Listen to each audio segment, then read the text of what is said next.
नमस्कार दोस्तों, स्वागत है आपका अनीता बायो कॉन्सेप्ट के एक और वीडियो ट्यूटोरियल में। और आज मैं अपने इस वीडियो ट्यूटोरियल में कॉस्मिक वेक्टर्स के बारे में डिस्कस करूंगी। कॉस्मिक वेक्टर्स क्या होते हैं, कैसे हम फॉरेन जीन्स को, फॉरेन डीएनए को क्लोन कर सकते हैं कॉस्मिक वेक्टर्स की सहायता से, और इनके एप्लीकेशंस क्या होते हैं। Cosmic vectors hybrid plasmic vectors होते हैं जो लैम्डा फाज के कॉस सीक्वेंसेस को कंटेन करते हैं। एक्चुअली कॉस्मिक वेक्टर्स को डेवलप किया गया है बैक्टीरियोफाजेज और प्लाज्मिड्स दोनों के ही फीचर्स को कंबाइन करके कॉस्मिक वेक्टर्स को डेवलप किया गया है। कॉस्मिक वेक्टर्स के पास cloning capacity 35 to 45 kbp DNA का होता है। मीन्स ये 35 to 45 kbp ऑफ डीएनए को क्लोन कर सकते हैं। इनका क्लोनिंग कैपेसिटी जो है वो ये है 35 to 45 kbp। ये लैम्डा फाज के कॉस सीक्वेंस को, कॉस साइट को, कॉस सीक्वेंसेस को ये कंटेन करते हैं। ठीक है, और ये जो वेक्टर्स होते हैं इनके अंदर जो फीचर्स होते हैं, जो सीक्वेंसेस होते हैं, वो कंबाइंड होते हैं और वो सीक्वेंसेस बैक्टीरियोफाजेस और प्लाज्मिड दोनों ही तरह के वेक्टर्स से लिए गए हैं और कॉस्मिड्स को डेवलप किया गया है, और इसलिए इसका नाम है cosmid. Means cos site plus plasmid. Okay, cos site plus plasmid, क्योंकि दोनों के ही सीक्वेंसेस यहाँ पे प्रेजेंट होते हैं। कॉस साइट भी ये कंटेन करता है लैम्डा फाज का, और प्लाज्मिड के भी सीक्वेंसेस ये कंटेन करते हैं। अब हम देखेंगे कि क्या है इनके सीक्वेंसेस, कॉस्मिड्स के सीक्वेंसेस क्या हैं। ये कॉस्मिड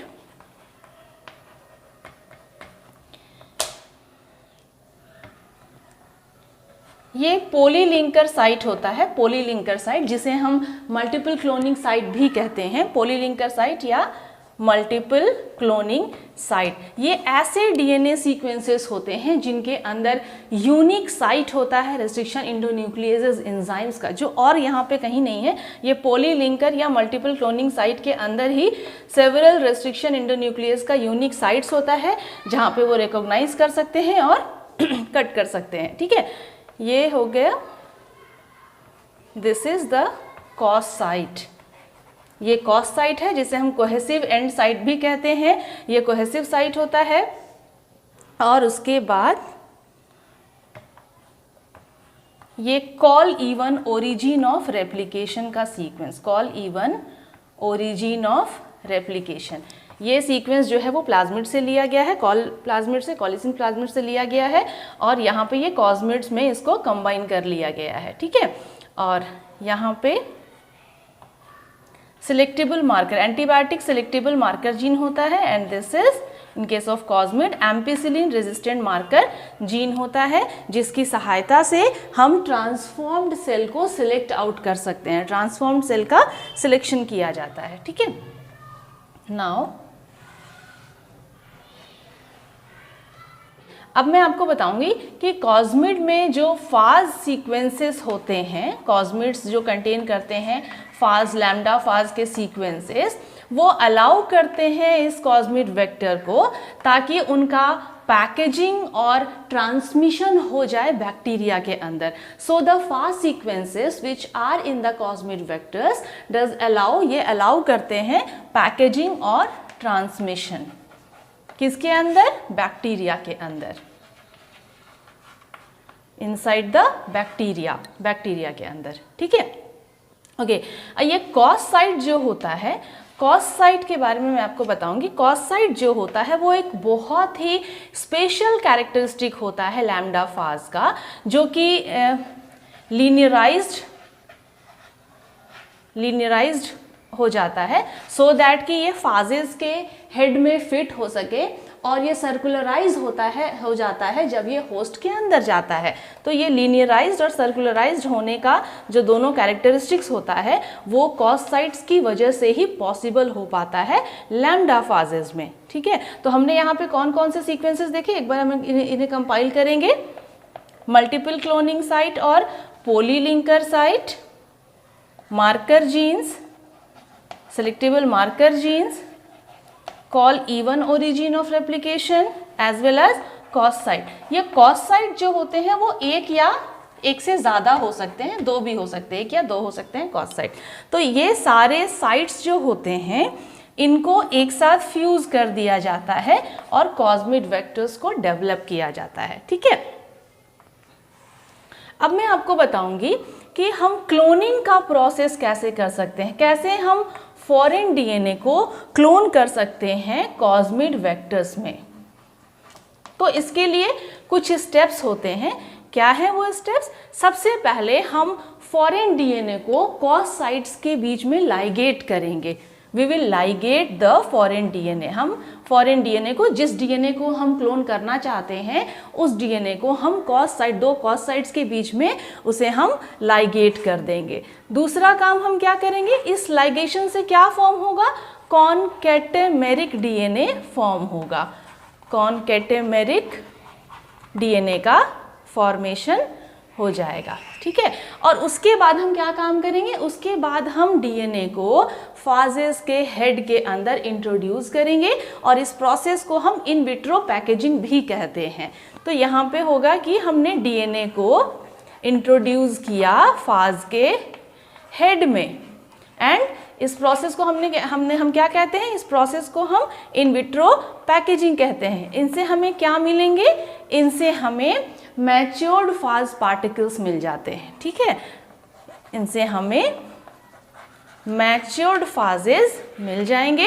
एंड देन आफ्टर हम पांचवें स्टेप में क्या करेंगे, पांचवें स्टेप में जो क्लोन्ड डीएनए है, क्लोन्ड डीएनए को हम कहाँ इंट्रोड्यूस करेंगे, होस्ट के अंदर, होस्ट बैक्टीरियम में उसे हम इंट्रोड्यूस्ड करेंगे. और ये इंट्रोडक्शन जो है डीएनए का, क्लोन डीएनए का, वो कैसे पॉसिबल हो पाएगा, ये पॉसिबल हो पाएगा by the help of transduction process. तो ट्रांसडक्शन प्रोसेस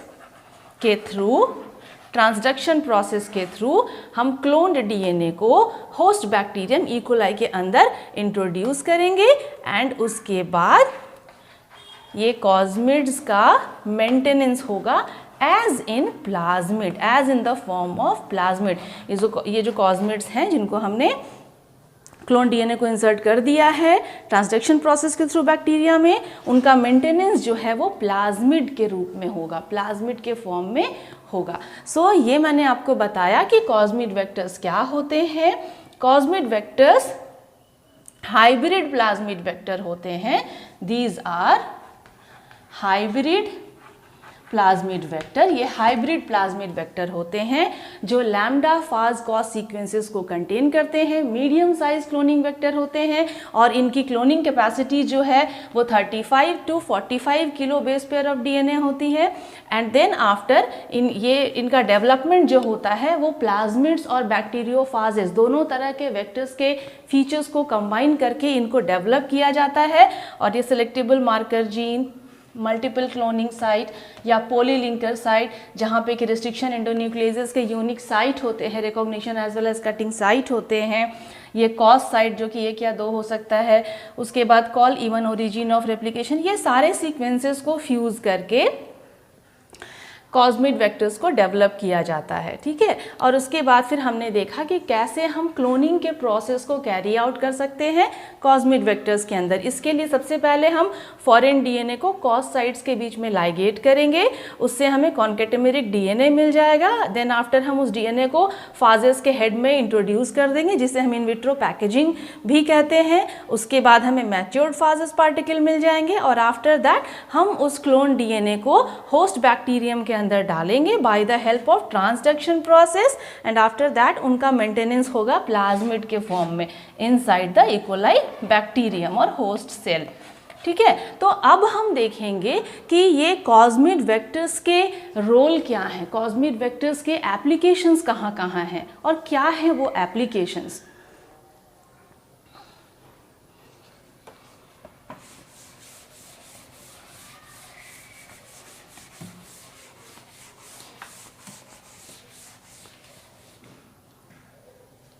तो हम देखेंगे applications of cosmid vectors. Cosmid vectors. तो सबसे पहला तो एप्लीकेशन ये होता है कि it is used as gene cloning vector. ये एक जीन क्लोनिंग वेक्टर की तरह यूज़ हो सकता है जेनेटिक इंजीनियरिंग के प्रोसेस में, जीन क्लोनिंग के प्रोसेस में या आरडीटी के प्रोसेस में। ठीक है।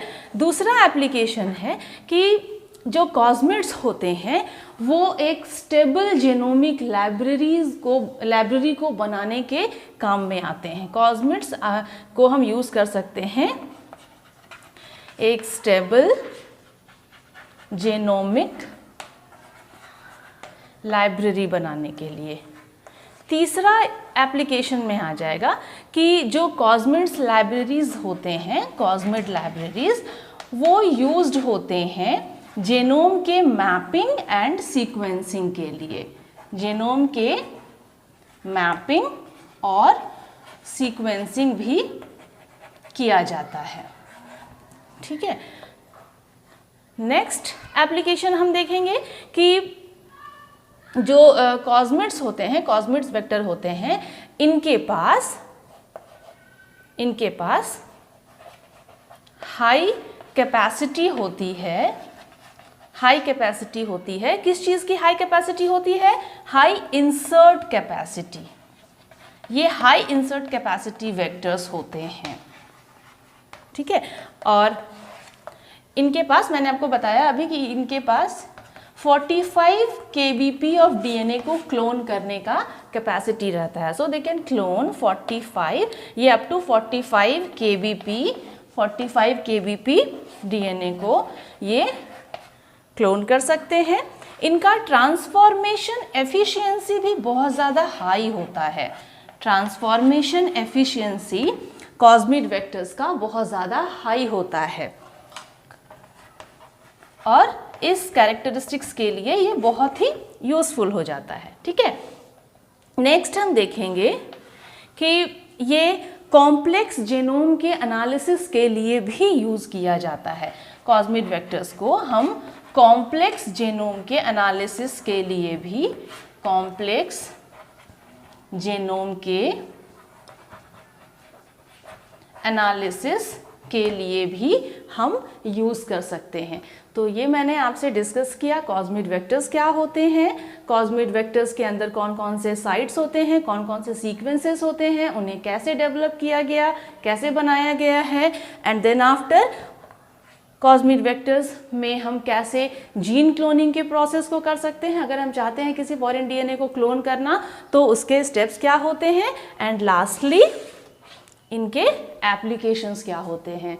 तो अगर आपको मेरा वीडियो पसंद आया हो तो प्लीज़ इसे मेरे चैनल को सब्सक्राइब करिए और इस वीडियो को ज़्यादा से ज़्यादा अपने फ्रेंड्स के साथ शेयर करिए। Thank you.